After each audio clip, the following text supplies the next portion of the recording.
Hello नमस्कार. दुपारची वेळ आहे आणि घरातील कामे सुरू आहेत तेव्हा लक्षात आलं की घरामधील तूप आहे ते पूर्ण संपलेलं आहे. मग काय फ्रीज उघडला आणि ज्या भांड्यामध्ये मी साय साठवते ते भांडं बाहेर काढून ठेवलं. कधीही तूप बनवायच्या आधी कमीत कमी 3-4 तास तरी भांडं आहे ते बाहेर काढून ठेवायचं, म्हणजे लोणी लवकर निघतं आणि ते जास्त प्रमाणामध्ये निघतं. या ठिकाणी भांड्यामध्ये मी सगळी साय काढून घेतली आणि त्यानंतर 5 मिनिट रवीने व्यवस्थित घुसळून घेतलं आणि त्यानंतर मग त्यामध्ये मी थंड पाणी घातलं.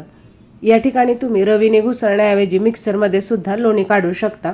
थंड पाणी घातल्यानंतर 8 ते 10 मिनिट आपल्याला व्यवस्थित रवीने घुसळून घ्यायचं आहे आणि हळूहळू लोणी आहे ते जमा व्हायला सुरू होतं. या ठिकाणी पाहू शकता आपलं घट्ट असं लोणी जमा झालेलं आहे. त्यानंतर मी सगळं लोणी आहे ते कढईमध्ये काढून घेतलं. ज्या कढईमध्ये मी लोणी कढवणार आहे त्यामध्येच काढून घेतलं आणि थंड पाण्याने 2 वेळा लोणी धुवून घेतलं.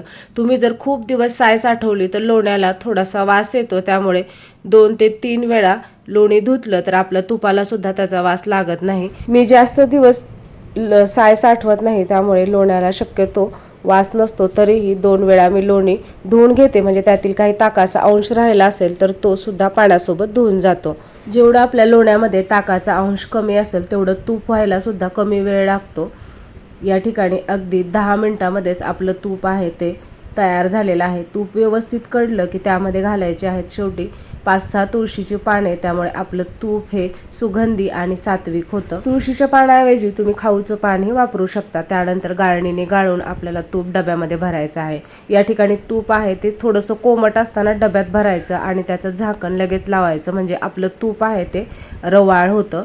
आपलं सुगंधी सात्विक असं तूप तयार झालेलं आहे. तुम्हाला जर आजचा हा व्हिडिओ आवडला असेल तर लाईक करा, शेअर करा आणि असेच व्हिडिओ पाहण्यासाठी चॅनलला सबस्क्राईब करा.